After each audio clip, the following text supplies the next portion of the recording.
Hey everybody. So last night I went to my first ever TNA House Show, and it was probably the most fun I've had in a long time that didn't involve roller coasters. Because, yeah, my back is killing me from sitting in a chair for 6 hours, and my neck is killing me for probably the same reason, and my throat still kind of hurts from screaming my head off. But it was still a lot of fun. The matches were great, the atmosphere was great, and the wrestlers are actually really cool people. You know, once you get them in the outside match area. And yeah, most of the people who were actually watching were pretty cool. Except for this one dumbass and his Jeff Hardy face paint and his Jeff Hardy little finger socks and his waving around his Jeff Hardy sign and screaming like an idiot. But that's not the point. What was interesting though was there were a lot of kids there. I don't mean like 10, 11, 12, maybe, getting close to not quite my age.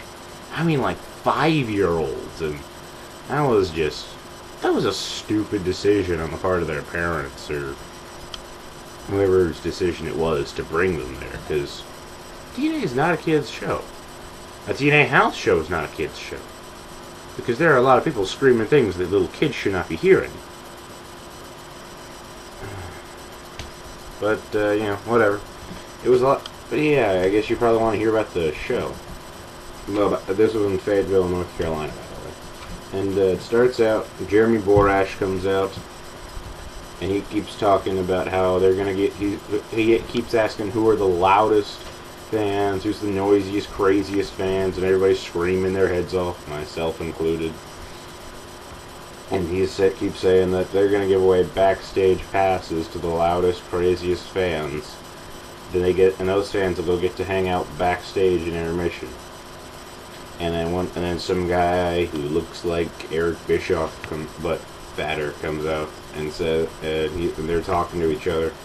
But JB's the one with the microphone, and apparently Beer Money didn't want anybody to have backstage passes, and everybody else started booing. And JB was like, "Well, it's obvious that nobody gives a flip what Beer Money thinks." So he grabs the guy's backstage passes and gets ready to start throwing them out. And then Beer Money comes out, and they start threatening JB and saying, none of these idiots deserve to hang out with Beer Money tonight. And then it looks like they're getting ready to kick JB's ass. And then Ink comes out, and I'm just marking out like a son of a bitch. Because, not that I don't really hate Ink, and, it's Shannon Moore's home state, so what the heck. It was fun. So yeah, the Ink comes out, and they start flying around. They're beating up the Beer Money. And they're just beating and they're just beating on them. And then, but then they turn around, and Robert Roode starts beating the crap out of Shannon Moore. And Jesse Neal keeps trying to clap and get everybody to get going, and try to get Shannon Moore's momentum going. But then Robert Roode just drops him on his head. Yeah, it was a really good match, really great back and forth action. The faces were in peril, as you would imagine. And they went for the DWI, but on Shannon Moore at one point. But Shannon Moore kicked James Storm in the face and DDT'd Robert Roode, which looked really cool. And then they did and then Jesse Neal hit the spear, and Shannon Moore hit the Moorgasm, and that was the match, and it was a lot of fun. And yeah, it was a lot of fun, and like I've said, it was really cool.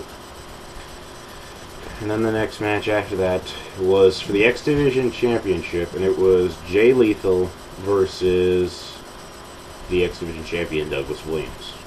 And everybody hated Douglas Williams. I even booed him just because it was Jay Lethal. He was against him. They had a really good match.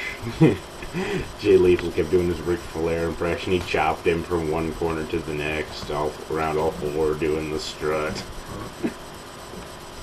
And Douglas Williams, he was hitting his uppercuts, and he was hitting all his European grappling moves and just throwing Jay Lethal around, and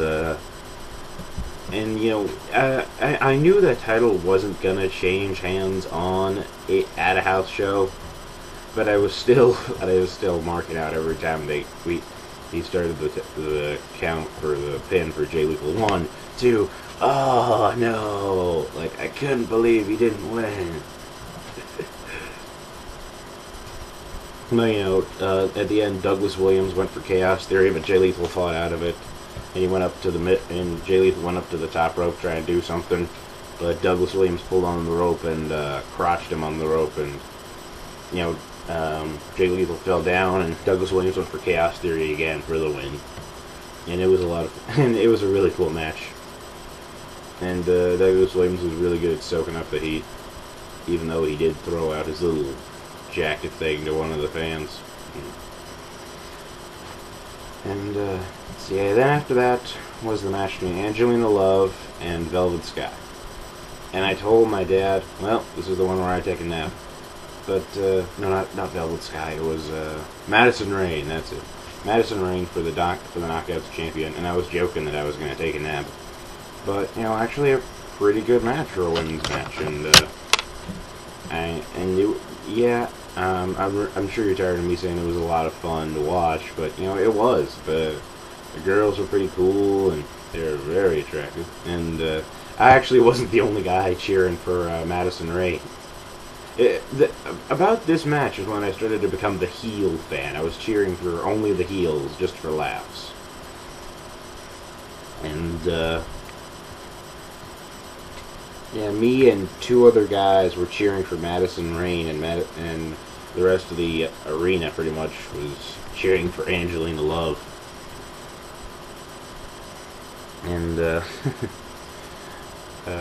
yeah, and their match is pretty good. And Angelina Love went for a roll up, but then Madison Rayne rolled out of it and hit a roll up of her own with 2 hands full of tights, and she got the win, and she ran out of there, and me and the other 2 guys were cheering for Madison Rayne, and then Angelina Love got her "Let's hear it again" for Angelina Love moment.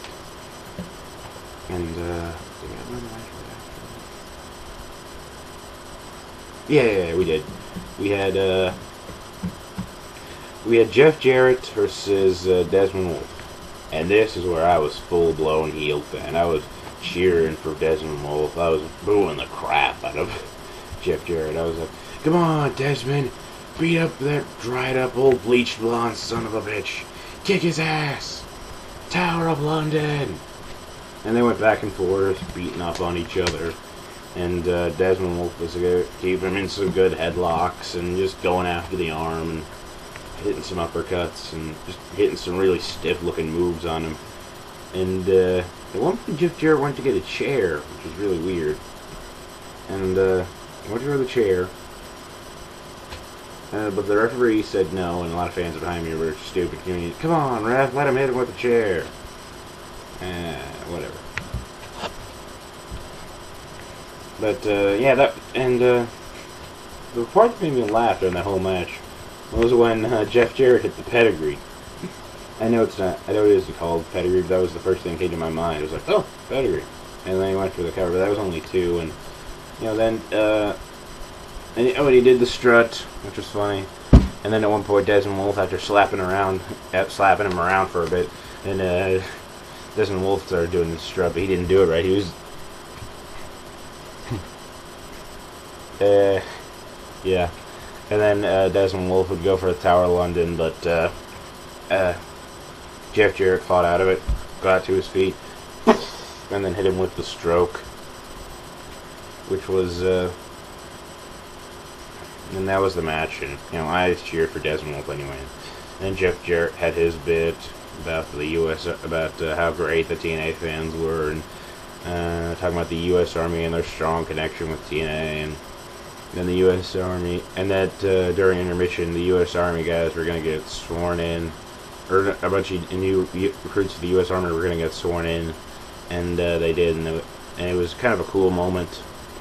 And during intermission, I tried to get a picture of Angelina or of Velvet's Madison Rain, but my phone camera was a piece of crap. Even though I was like right in front of her, I couldn't see anything. And speaking of intermissions, I think we need one.